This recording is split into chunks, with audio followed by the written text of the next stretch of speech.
أعوذ بالله من الشيطان الرجيم. براءة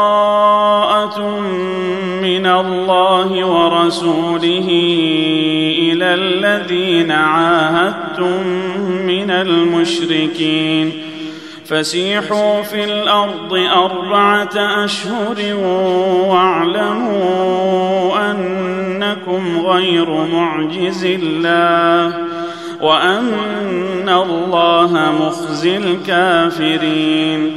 وأذان من الله ورسوله إلى الناس يوم الحج الأكبر أن الله بريء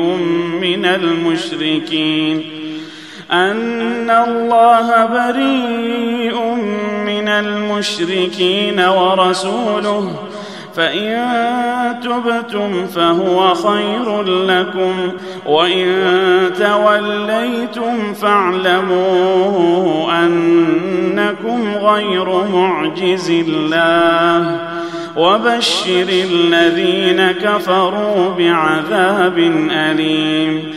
إلا الذين عاهدتم من المشركين ثم لم ينقصوكم شيئا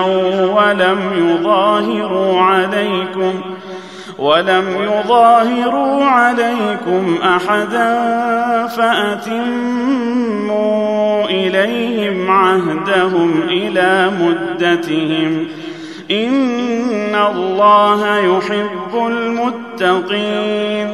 فإذا سلخ الأشهر الحرم فاقتلوا المشركين حيث وجدتموهم وخذوهم واحصروهم واقعدوا لهم كل مرصد فإن تابوا وأقاموا الصلاة وآتوا الزكاة فخلوا سبيلهم إن الله غفور رحيم. وإن أحد من المشركين استجارك فأجره حتى يسمع كلام الله ثم أبلغه مأمنه ذلك بأنهم قوم لا يعلمون. كيف يكون للمشركين عهد عند الله وعند رسوله إلا الذين عاهدتم عند المسجد الحرام فما استقاموا لكم فاستقيموا لهم إن الله يحب المتقين. كيف وإن يظهروا عليكم لا يرقبوا فيكم إلا ولا ذمة يرضونكم بأفواههم وتأبى قلوبهم وأكثرهم فاسقون. اشتروا بآيات الله ثمنا قليلا فصدوا عن سبيله إنهم ساء ما كانوا يعملون. لا يرقبون في مؤمن إلا ولا ذمة وأولئك هم المعتدون. فإن تابوا وأقاموا الصلاة وآتوا الزكاة فإخوانكم في الدين ونفصل الآيات لقوم يعلمون. وإن نكثوا أيمانهم من بعد عهدهم وطعنوا في دينكم فقاتلوا أئمة الكفر إنهم لا أيمان لهم لعلهم ينتهون. ألا تقاتلون قوما نكثوا أيمانهم وهموا بإخراج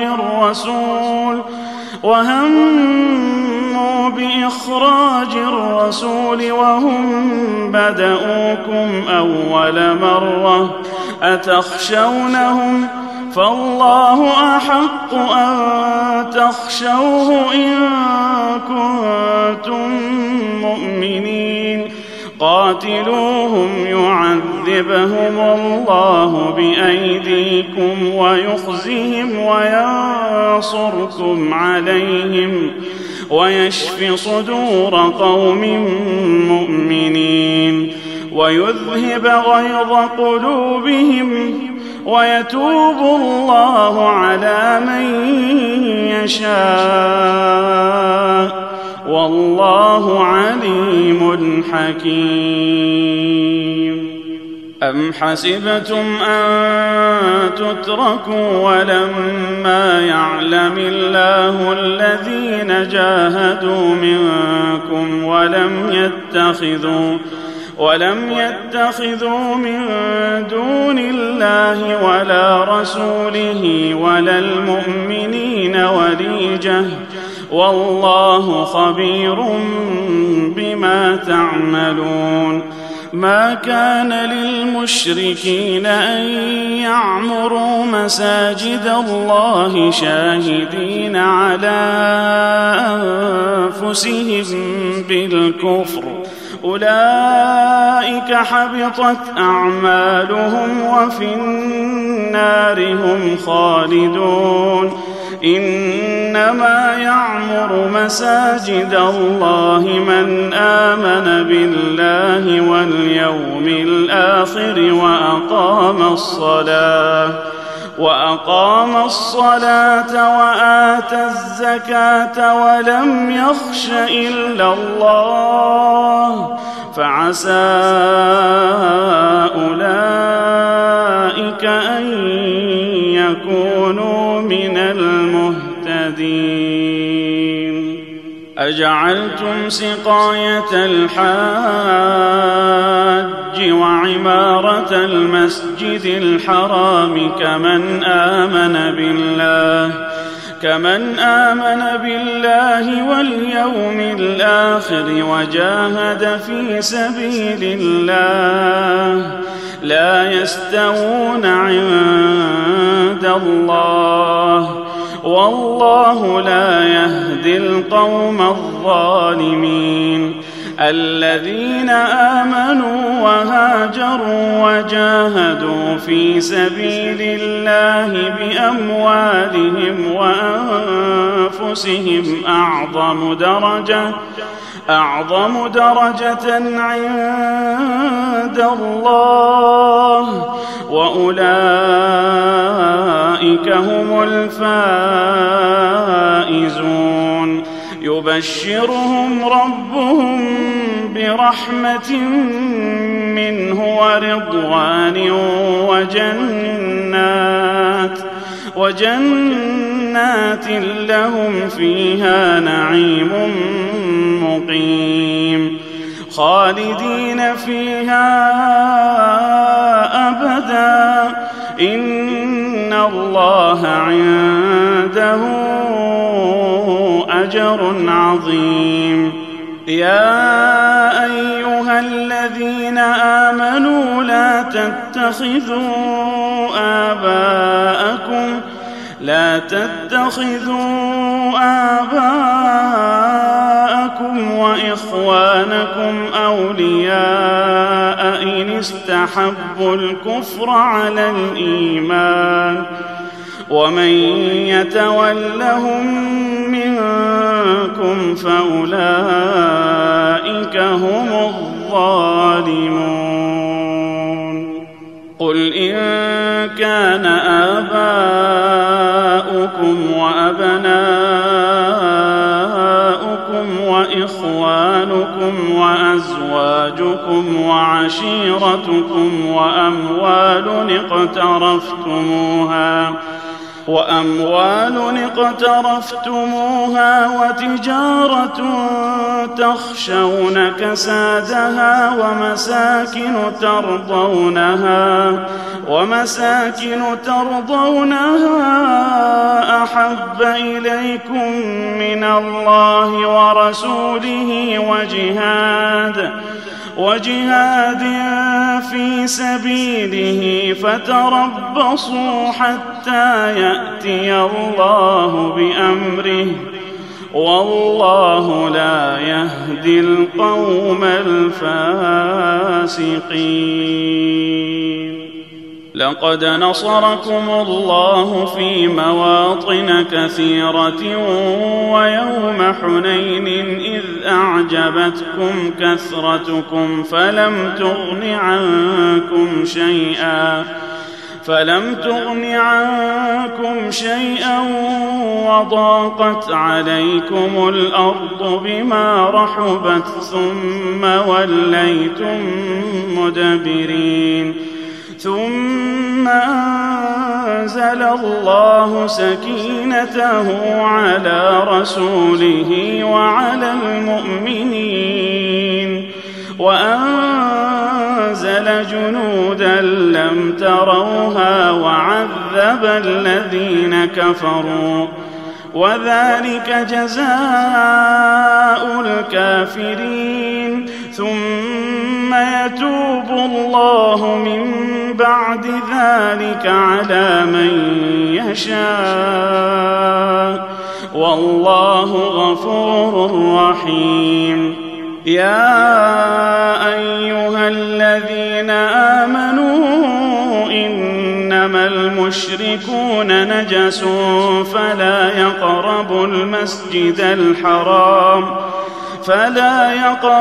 المسجد الحرام بعد عامهم هذا وإن خفتم عيلة فسوف يغنيكم الله من فضله إن شاء إن الله عليم حكيم.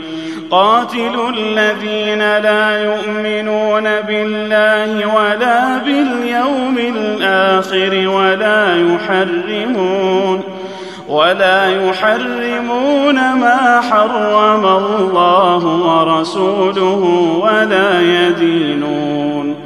ولا يدينون دين الحق من الذين أوتوا الكتاب حتى يعطوا الجزية عن يد وهم صاغرون.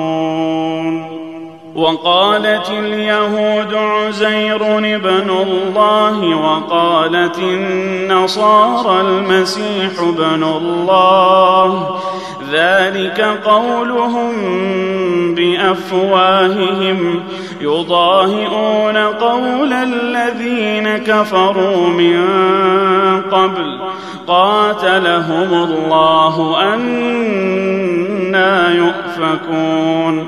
اتخذوا أحبارهم ورهبانهم أربابا من دون الله والمسيح ابن مريم وما أمروا إلا ليعبدوا إلها واحدا لا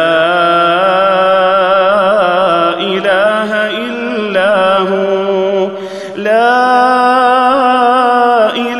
إلا هو سبحانه عما يشركون.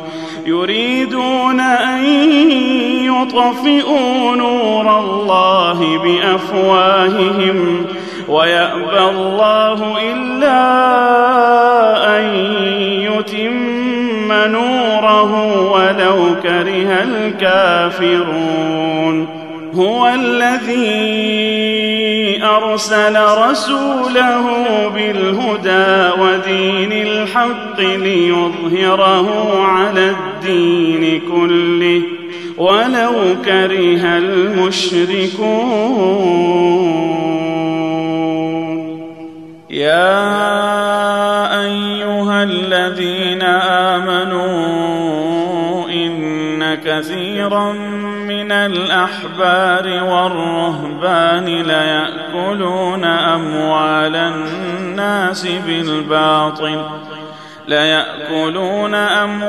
الناس بالباطل ويصدون عن سبيل الله.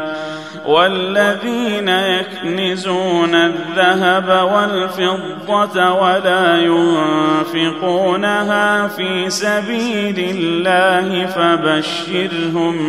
فبشرهم بعذاب أليم. يوم يحمى عليها في نار جهنم فتكوى بها جباههم وجنوبهم وظهورهم هذا ما كنزتم لأنفسكم فذوقوا ما كنتم تكنزون. إن عدة الشهور عند الله 12 شهرا في كتاب الله يوم خلق السماوات والأرض منها 4 حرم ذلك الدين القيم فلا تظلموا فيهن أنفسكم وقاتلوا المشركين كافة كما يقاتلونكم كافة واعلموا أن الله مع المتقين. إنما النسيء زيادة في الكفر يضل به الذين كفروا يحلونه عاما ويحرمونه عاما ليواطئوا عدة ما حرم الله فيحلوا ما حرم الله. زين لهم سوء أعمالهم والله لا يهدي القوم الكافرين. يا أيها الذين آمنوا ما لكم إذا قيل لكم انفروا في سبيل الله اثاقلتم إلى الأرض أرضيتم بالحياة الدنيا من الآخرة فما متاع الحياة الدنيا في الآخرة إلا قليل.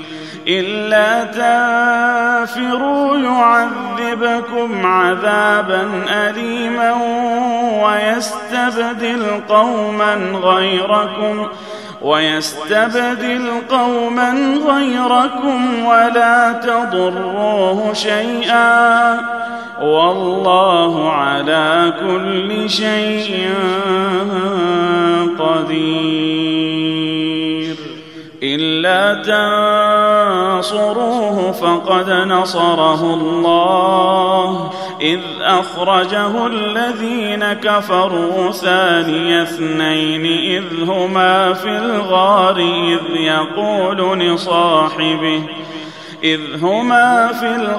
إذ يقول لصاحبه لا تحزن إن الله معنا فأنزل الله سكينته عليه وأيده بجنود لم تروها وجعل كلمة الذين كفروا السفلى وكلمة الله هي العليا والله عزيز حكيم.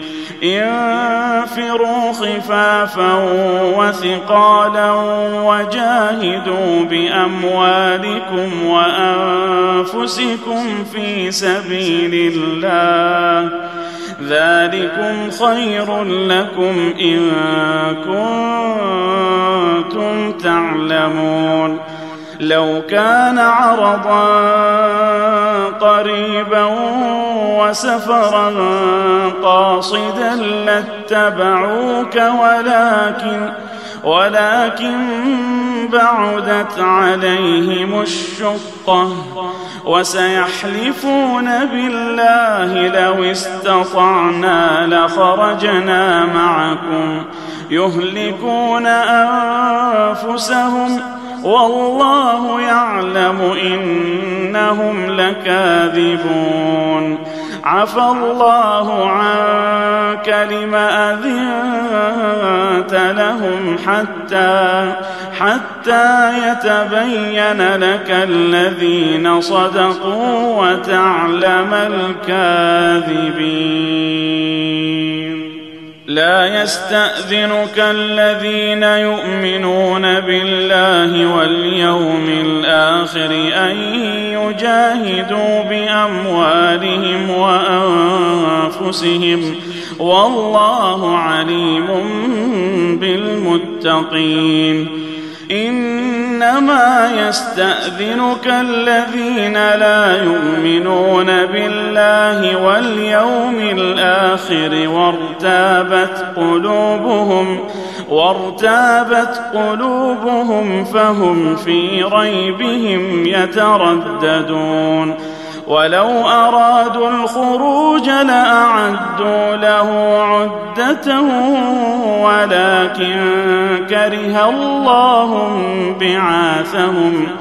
ولكن كره الله بعاثهم فثبطهم وقيل اقعدوا مع القاعدين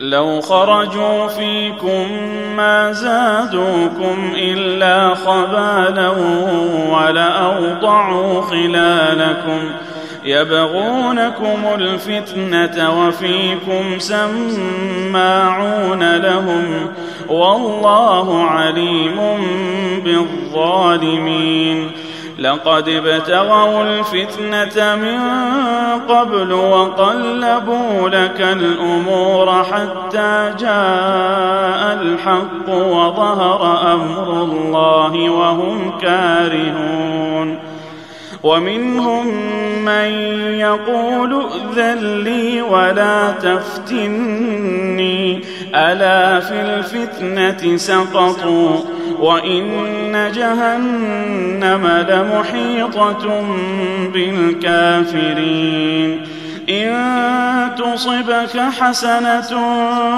تسؤهم وإن تصبك مصيبة يقولوا قد أخذنا أمرنا من قبل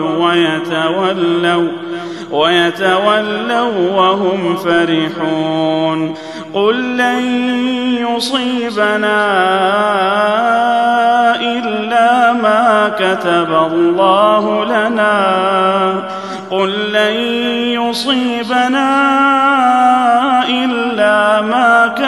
الله لنا هو مولانا وعلى الله فليتوكل المؤمنون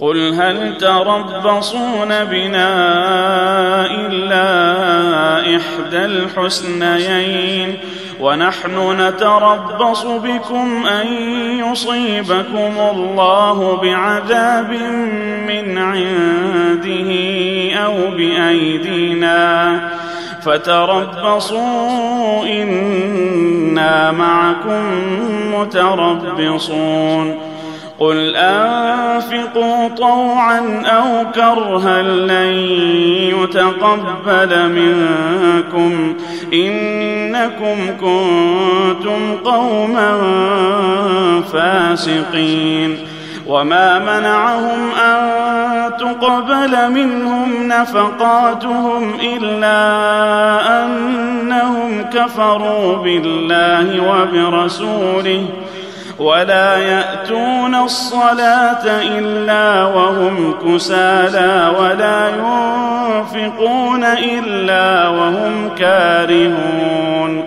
فلا تعجبك أموالهم ولا أولادهم إنما يريد الله ليعذبهم بها في الحياة الدنيا وتزهق أنفسهم وهم كافرون ويحلفون بالله إنهم لمنكم وما هم منكم ولكنهم قوم يفرقون لو يجدون ملجأ أو مغارات أو مدخلا لولوا إليه وهم يجمحون ومنهم من يلمزك في الصدقات فإن أعطوا منها رضوا وإن لم يعطوا منها إذا هم يسخطون ولو أنهم رضوا ما آتاهم الله ورسوله وقالوا حسبنا الله سيؤتينا الله من فضله ورسوله إنا إلى الله راغبون إنما الصدقات للفقراء والمساكين والعاملين عليها والمؤلفة قلوبهم وفي الرقاب والغارمين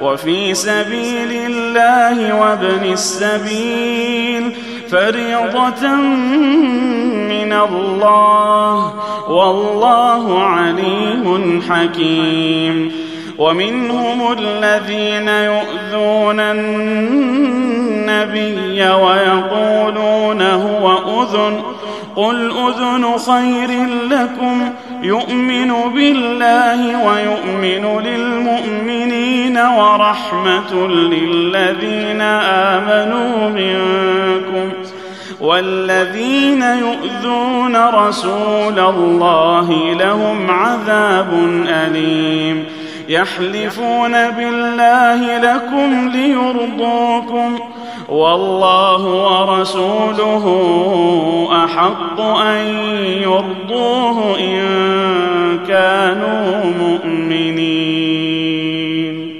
ألم يعلموا أنه من يحادد الله ورسوله فأن له نار جهنم خالدا فيها ذلك الخزي العظيم يحذر المنافقون أن تنزل عليهم سورة تنبئهم بما في قلوبهم قل استهزئوا إن الله مخرج ما تحذرون ولئن سألتهم ليقولن إنما كنا نخوض ونلعب قل أبالله وآياته ورسوله كنتم تستهزئون لا تعتذروا قد كفرتم بعد إيمانكم إن نعف عن طائفة منكم نعذب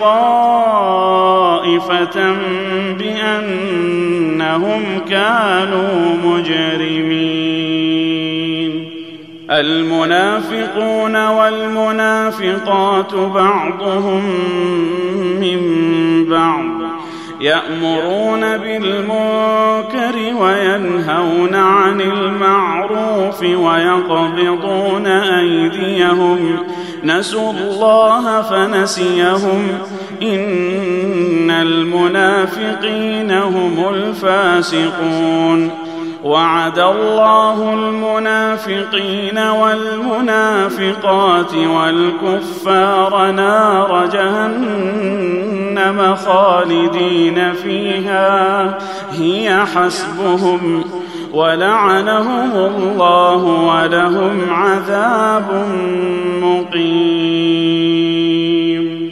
كالذين من قبلكم كانوا أشد منكم قوة وأكثر أموالا وأولادا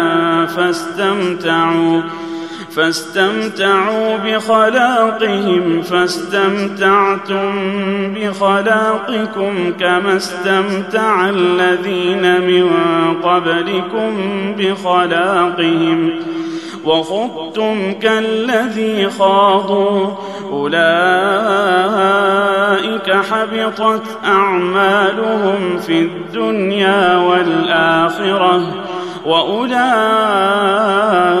هم الخاسرون ألم يأتهم نبأ الذين من قبلهم قوم نوح وعاد وثمود وقوم إبراهيم وأصحاب مدين والمؤتفكات أتتهم رسلهم بالبينات فما كان الله ليظلمهم ولكن كانوا أنفسهم يظلمون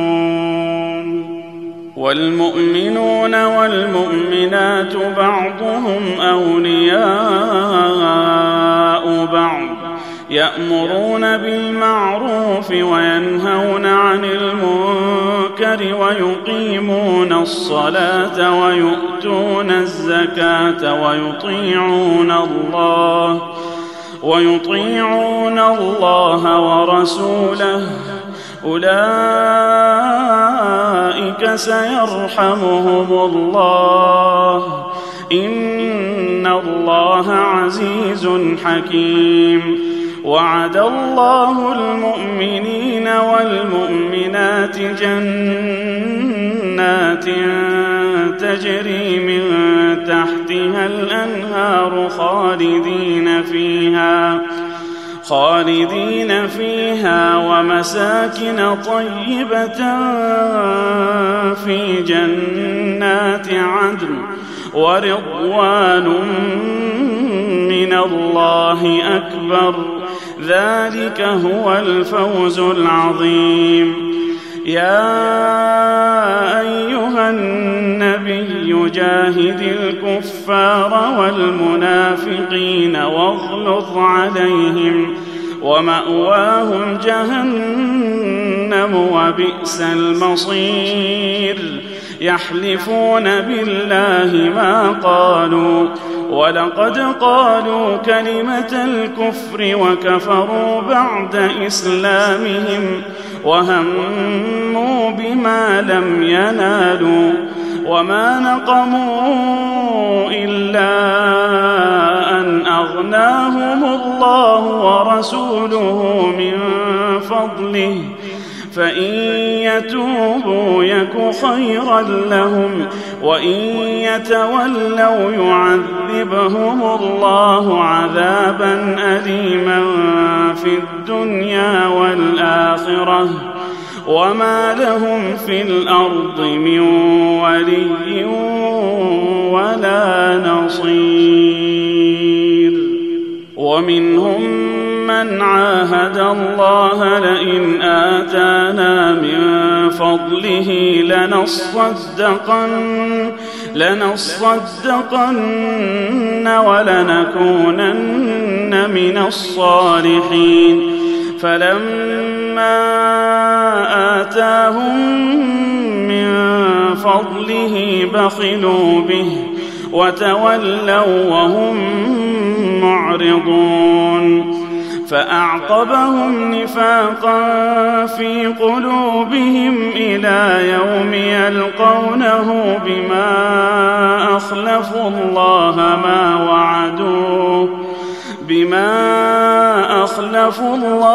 ما وعدوه وبما كانوا يكذبون ألم يعلموا أن الله يعلم سرهم ونجواهم وأن الله علام الغيوب الذين يلمزون المطوعين من المؤمنين في الصدقات والذين لا يجدون إلا جهدهم فيسخرون منهم سخر الله منهم ولهم عذاب أليم استغفر لهم أو لا تستغفر لهم إن تستغفر لهم 70 مرة فلن يغفر الله لهم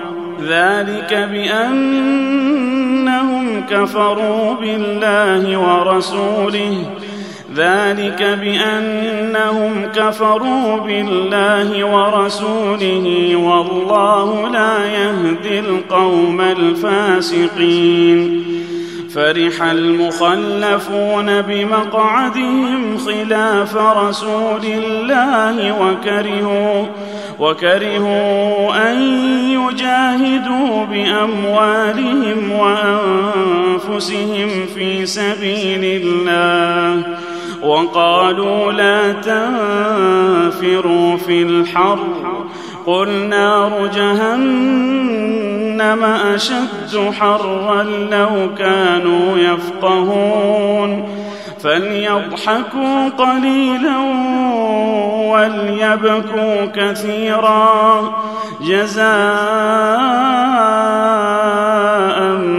بما كانوا يكسبون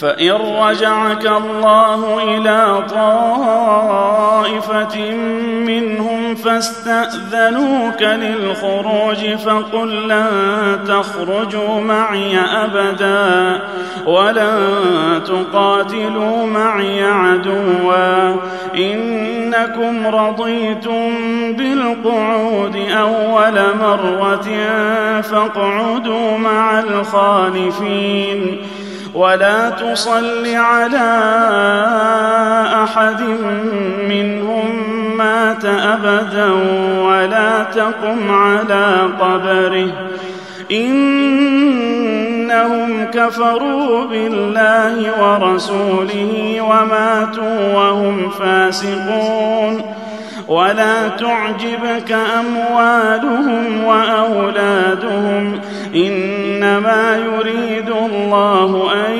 يعذبهم بها في الدنيا وتزهق أنفسهم وهم كافرون وإذا أنزلت سورة أن آمنوا بالله وجاهدوا مع رسوله استأذنك أولو الطول منهم وقالوا ذرنا نكن مع القاعدين رضوا بأن يكونوا مع الخوالف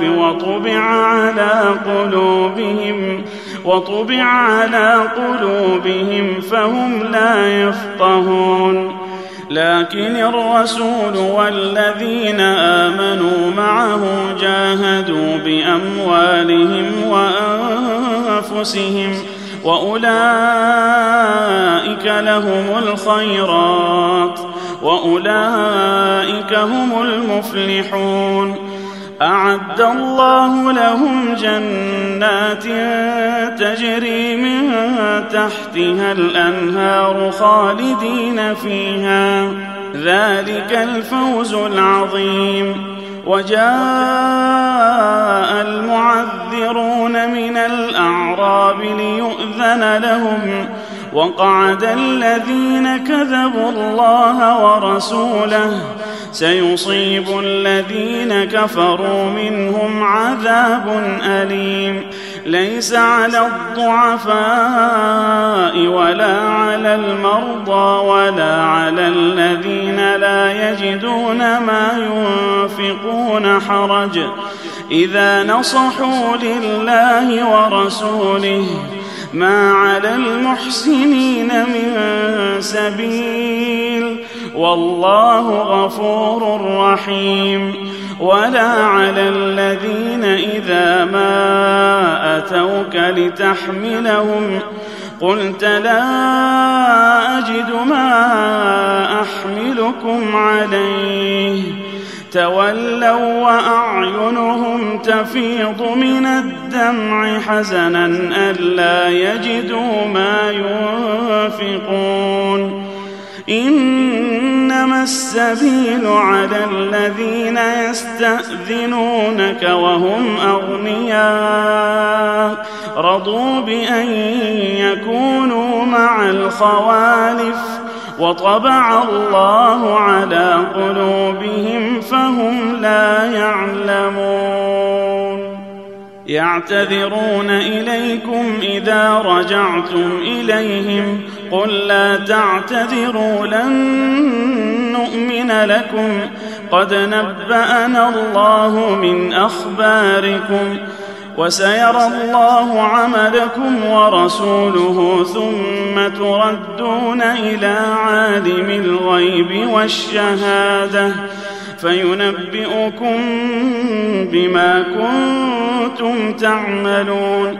سيحلفون بالله لكم إذا انقلبتم إليهم لتعرضوا عنهم فأعرضوا عنهم إنهم رجس ومأواهم جهنم جزاء بما كانوا يكسبون.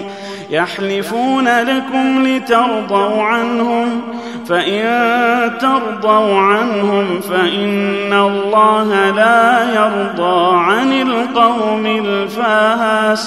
الفاسقين. الأعراب أشد كفرا ونفاقا وأجدر ألا يعلموا حدود ما أنزل الله على رسوله والله عليم حكيم. ومن الأعراب من يتخذ ما ينفق مغرما ويتربص بكم الدوائر عليهم دائرة السوء والله سميع عليم. ومن الأعراب من يؤمن بالله واليوم الآخر ويتخذ ما ينفق قربات عند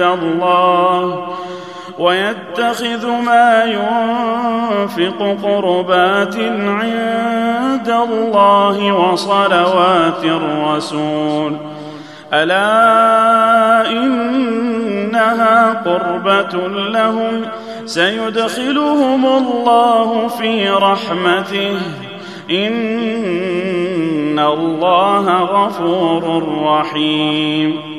والسابقون الأولون من المهاجرين والأنصار والذين اتبعوهم بإحسان رضي الله عنهم ورضوا عنه وأعد لهم جنات تجري تحتها الأنهار خالدين فيها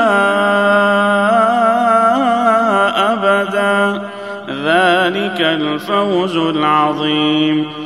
وممن حولكم من الأعراب منافقون ومن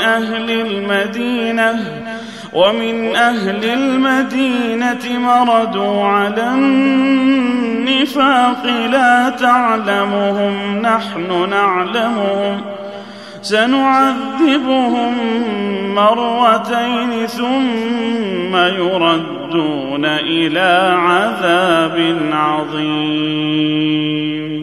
وآخرون اعترفوا بذنوبهم خلطوا عملا صالحا وآخر سيئا عسى الله أن يتوب عليهم إن الله غفور رحيم.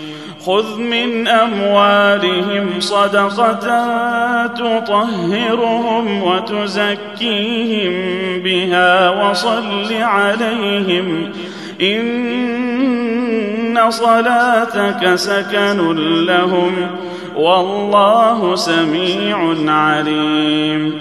ألم يعلموا أن الله هو يقبل التوبة عن عباده ويأخذ الصدقات وأن الله هو التواب الرحيم.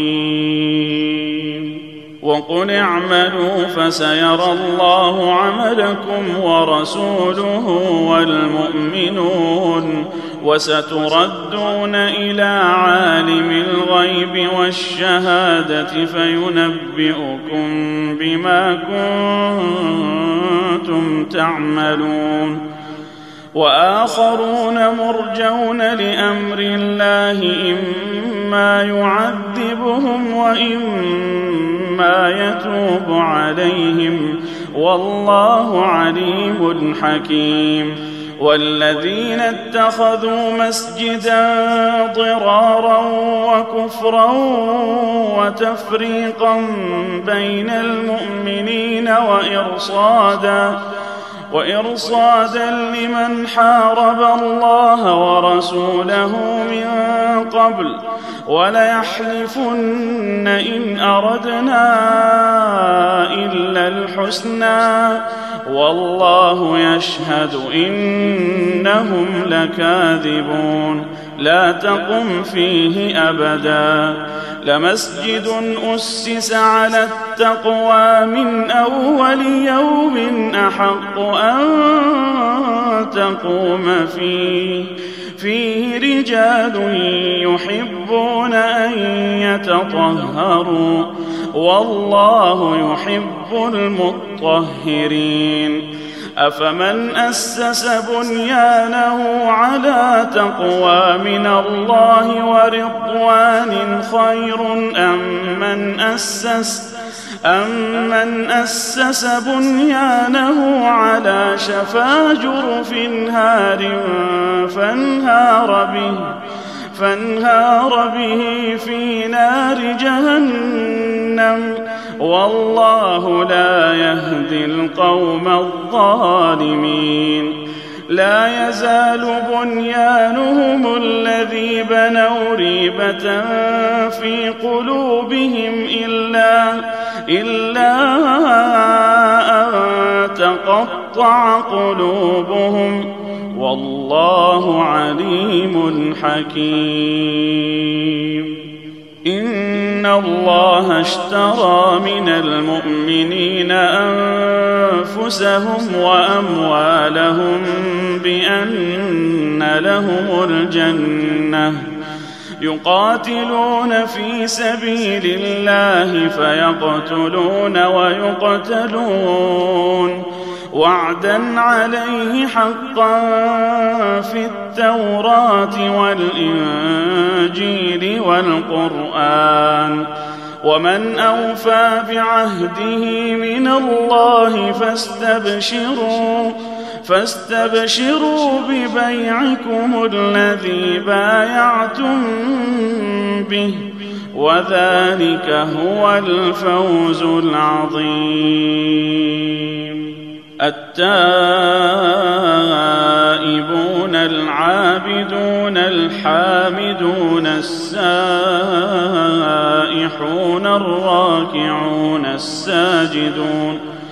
الراكعون الساجدون الآمرون بالمعروف والناهون عن المنكر والحافظون لحدود الله وبشر المؤمنين. ما كان للنبي والذين آمنوا أن يستغفروا للمشركين ولو كانوا أولي قربى من بعد ما تبين لهم أنهم أصحاب الجحيم. وما كان استغفار إبراهيم لأبيه إلا عن موعدة وعدها إياه فلما تبين له أنه عدو لله تبرأ منه إن إبراهيم لأواه حليم. وما كان الله ليضل قوما بعد إذ هداهم حتى يبين لهم ما يتقون إن الله بكل شيء عليم. إن الله له ملك السماوات والأرض يحيي ويميت وما لكم من دون الله من ولي ولا نصير. لقد تاب الله على النبي والمهاجرين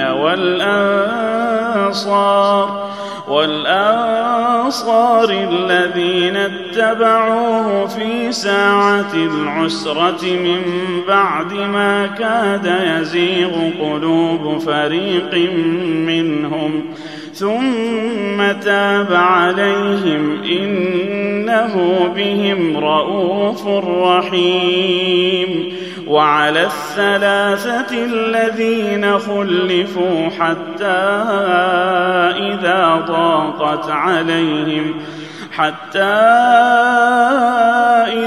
ضاقت عليهم الأرض بما رحبت وضاقت عليهم أنفسهم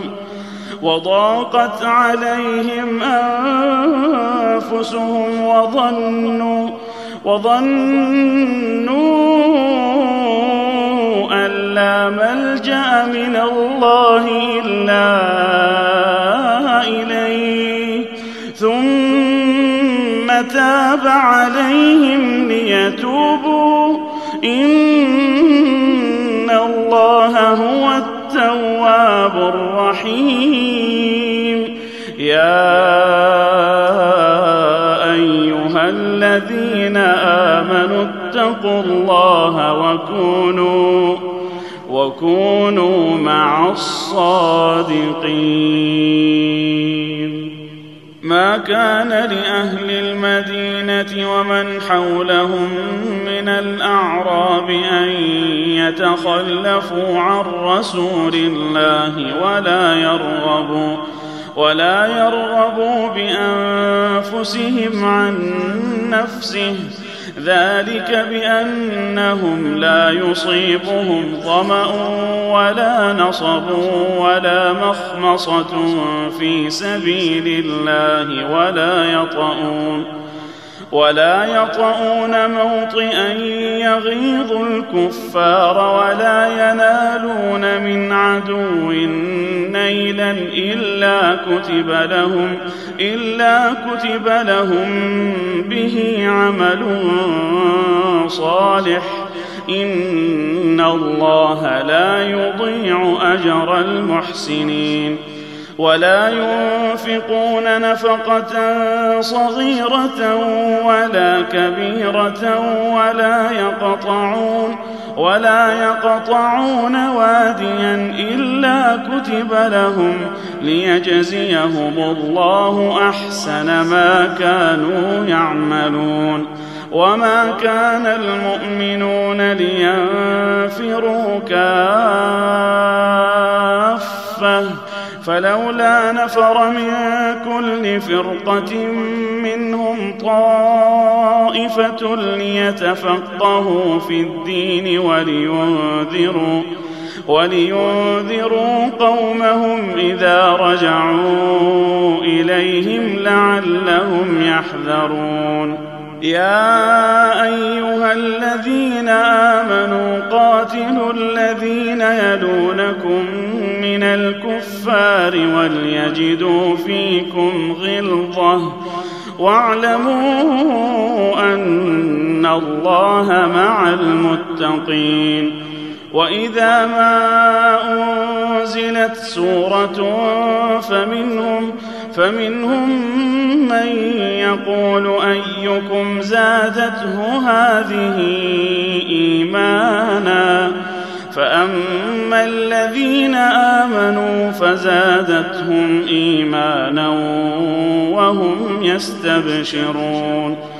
وأما الذين في قلوبهم مرض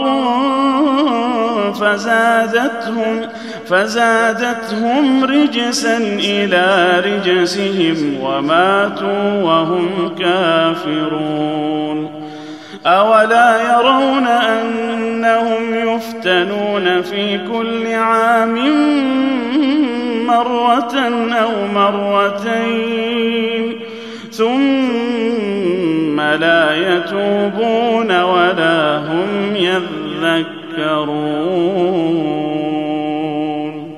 وإذا ما أنزلت سورة نظر بعضهم إلى بعض هل يراكم من أحد ثم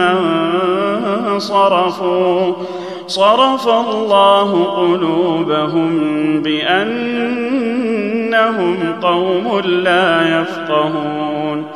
لقد جاءكم رسول من أنفسكم عزيز عليه ما عنتم حريص عليكم بالمؤمنين رؤوف رحيم. فإن تولوا فقل حسبي الله لا إله إلا هو عليه توكلت وهو رب العرش العظيم.